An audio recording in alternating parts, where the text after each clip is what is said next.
Hi, it's a pleasure to be here today. My name's Ana Zielonka. Since 2008, I've taught English at Norway High School in Norway. It's a public school offering academic and vocational courses for more than 900 students. As in many countries, access to digital devices and the internet were not the main issues my Norwegian students have struggled with when the COVID-19 pandemic started.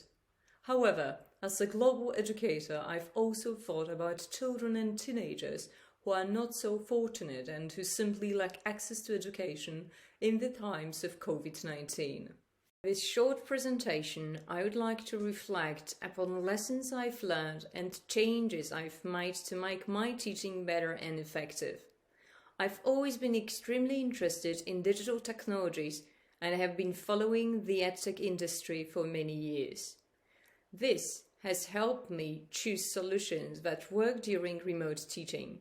Universal design for learning, product-based learning, social-emotional learning, Microsoft Teams, top 5 EdTech apps, and personal learning networks are some of the things I'm going to discuss in this presentation.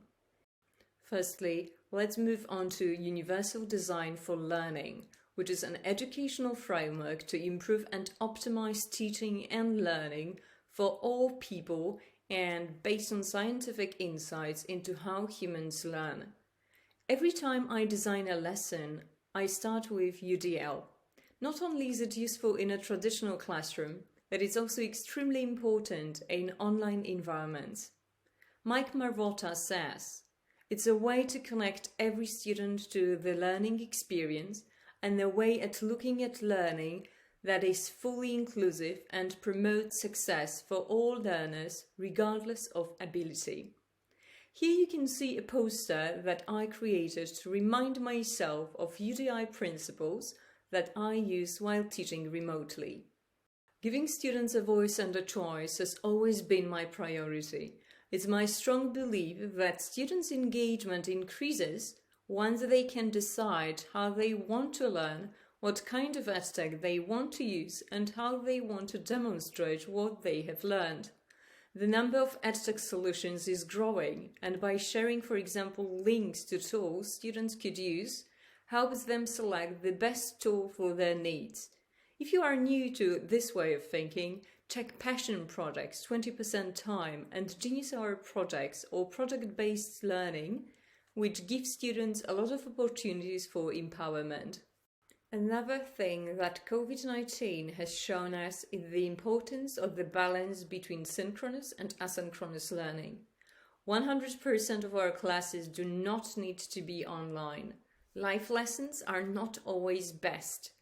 Using, for example, Screencastify, a free Chrome browser extension, you can record your screen, face and voice.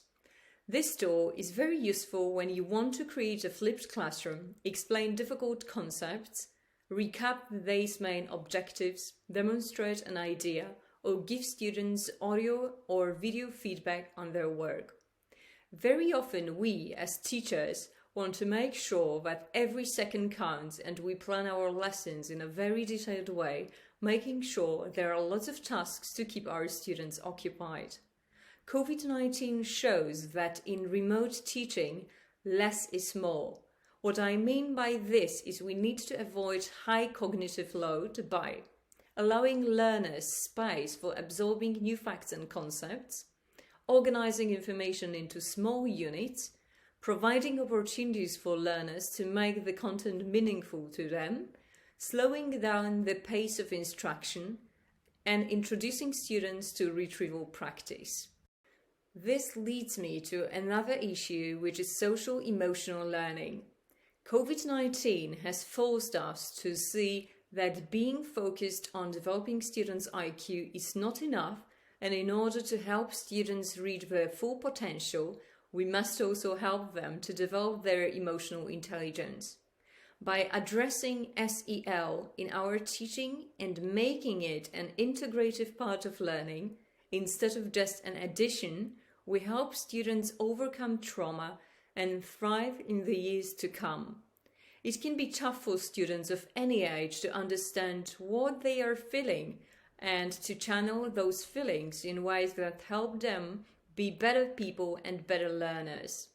There are many apps and games that will help students with everything from anger management to emotional identification to mediation.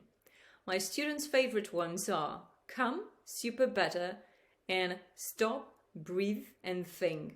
Professional learning networks and international projects have always played a very important role in my teaching career.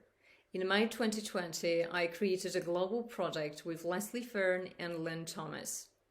The project is called Single Voices, Global Choices, and I'm mentioning it here because it enables me to share my ideas, lesson plans, resources with teachers from more than 60 countries all over the world. We grow and learn together by supporting each other in these difficult times.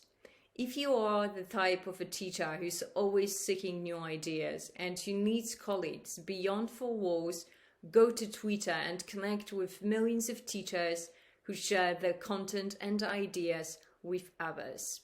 When it comes to digital tools, it's hard to choose only one tool, but if I were to do it, I would go for Microsoft Teams, an online communication and collaboration platform which enables users to host virtual meetings, post in groups, and send instant messages. I use it with my students every single day, and I also share educational content with educators from all over the world using Teams. The feature that I love is breakout rooms because it has enabled me to continue boosting collaboration among my students. On the right, you can see my top 5 EdTech tools I've used on a regular basis, and it's hard for me to imagine my classroom without these apps.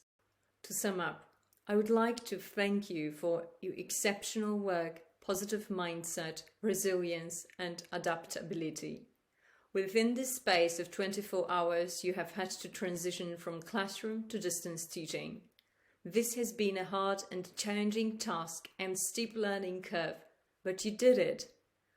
Whether you taught in virtual or hybrid classes, I hope this time has given you the opportunity to innovate, to learn about new EdTech tools, to reimagine your approaches to teaching and learning, and allow your students to learn in different ways, at different places, in a more autonomous manner.